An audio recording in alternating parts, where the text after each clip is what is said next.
second week of the project, the structure of the show begins to take shape. However, with over 80 people involved, the decision-making process cannot include everyone.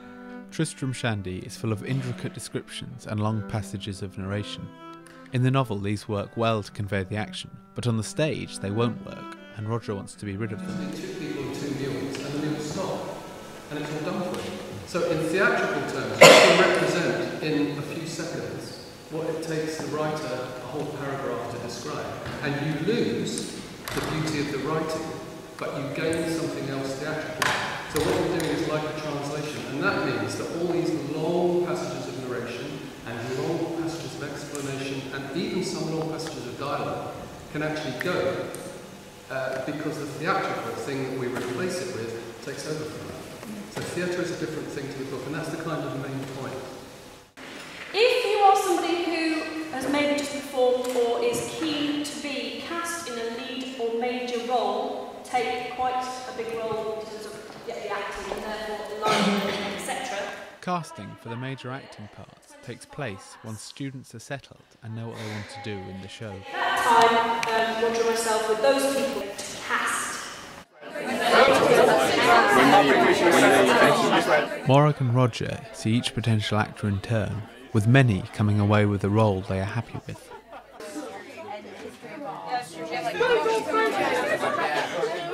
So the idea, I think, there is, boys, that you've got so excited you started off reenacting the battle, haven't you?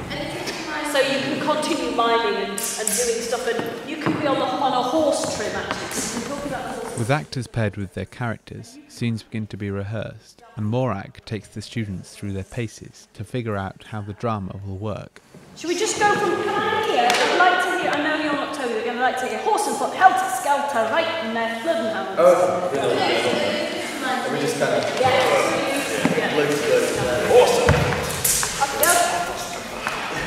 Horse and helter skelter, right in there, blood and hounds. Whilst Morag works with her scenes, others are led by students. But I was thinking that, like, if we had a sort of travelling band. One particular scene is, like the choir, given a certain future from early in the proceedings, and the third years leading the group are happy with the opportunity they are given to direct. When I've seen people work together in like small operas or whatever, there's like one director and he makes all the decisions basically, and he goes off somewhere, so he could be up on the top of the stage or something. I think both of us were really interested in doing some directing. I don't think it's really anything we'd done before, but we both sort of thought, hey, you know, we think we're creative, we can do this. And I was at home yesterday. Well, it's a story within Tristram Shandy, so it's actually got none of the characters of Tristram Shandy in it. It's like a massive digression. It's basically the longest chapter in the book, and it's got its own title. It's called Slaughterberg's Tale, and it's all about noses. My main character is a stranger with a huge nose, and there's a sentinel. Is that the right word? Sentinel, that'd be like drummer, trumpeter's wife, trumpeter, innkeeper's wife, burgomaster's wife. It's a lot of couples. Basically, a lot of the couples sort of stand there and go, "Look at that man's nose, it's massive," and then like the wife goes, "Yeah, it's huge. I want to touch it." Well, our ideas so far are a sort of a very sombre, po-faced song about noses, a fanfare, a sort of a travelling folky band, an arrangement of Handel's, what is it, Handel's? It will be a Handel aria. A Handel aria. An arrangement of Julia by the Beatles. I think that's all. Music is woven into the self-contained tale with an inspired use of a madrigal.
With the main scenes being rehearsed, the music is still in need of organisation.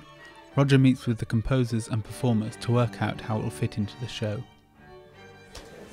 Right, we're at this quite difficult stage where we've got to decide, with all the stuff that we've got, how to put it together and how to get everything rehearsed. And because there are so many little bits of music, I think that's really complicated because a lot of you are playing in different combinations of pieces and things, so it's going to be quite hard. And I wanted to first of all give you a couple of ideas about things that I think are sort of falling into place. That there are some things that have fallen into place and we know what's going to happen, and other things where we really don't know what's going to happen. So just bear with me. It's clear that all the music being rehearsed will not fit into the show. However, the musical elements that will remain must be decided upon. We've got various things like the buttonhole scene and the whiskers scene, which I think various people have got bits of music for. Leo, yours was for the whiskers scene, wasn't it? And who was working on music to do with the buttonhole scene? Was that Katrin? Well, yeah, we wrote a folk song for it. Yeah. Okay. Because we want that buttonhole scene. Yeah, it's the same thing as what we did before, but just with a little kind of bit at the end that's kind of makes it a bit more. If we do the right note, so we could do, and so we still have a C sharp, and then yeah, so we'll be going into.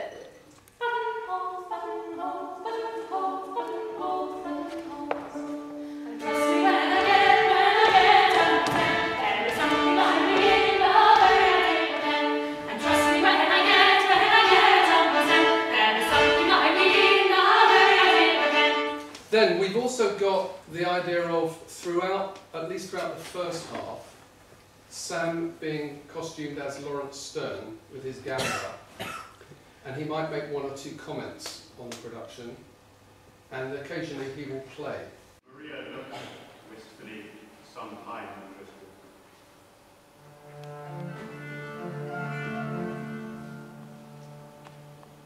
And then we go.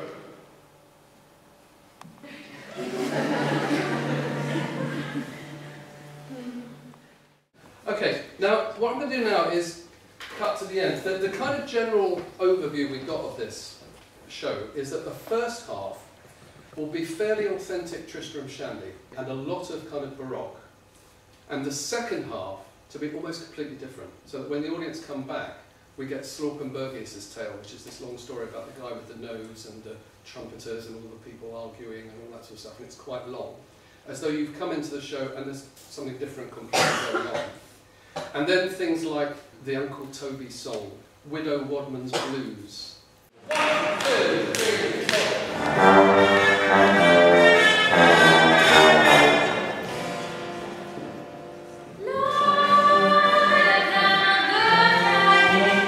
These further pieces of music are rehearsed. Problems do arise, especially when the show is close. But one difficulty that the students may not have expected is having to learn completely new instruments.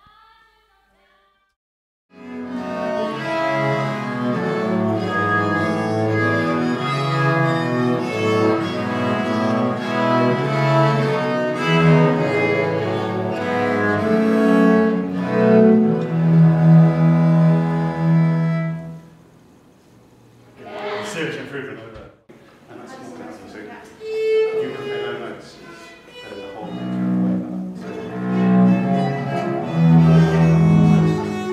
picture. Led by postgraduates Sam and Bianca, a number of first years get their hands on a consort of viols. They may be string players, but the viol is a different beast to a modern string instrument. So, what about the violins group that was down at the bottom, this idea of push? Yeah, I think you could probably blur this out. Yeah, because it is grouped into 6 really. Yeah. So I think you have to worry about that. but still keep the idea of the 3 going. So then it'll finish up with just these 4 actually playing in production. And you will be able to do something separate. The newly formed viol consort eventually join the actors. A few problems arise, however it's not their new instruments that cause them, rather the coordination between music and dialogue. The King of Bohemia.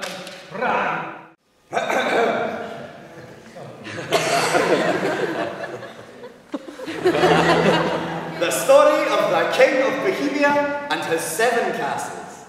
There was a certain king of... They try again. The story of the King of Bohemia and his 7 castles. There was a certain king of Bohemia. It is every word of it, but too true. And again. The story of the King of Bohemia and his 7 castles. There was a certain king of Bohemia. It is every word of it, but too true, that thou art about to observe nothing in this world, Trim, is to last forever. But when tokens of thy love and remembrance wear out, what shall... And once more. The story of the King of Bohemia and his 7 castles. They do finally get it together, and when it's in the show, luckily it causes as much hilarity as in the rehearsals. Any date in the whole wide world. The story of the King of Bohemia and his 7 castles continued. In the year of our Lord, 1712, there was... To tell thee truly, Trim, any other date would have pleased me much. Not only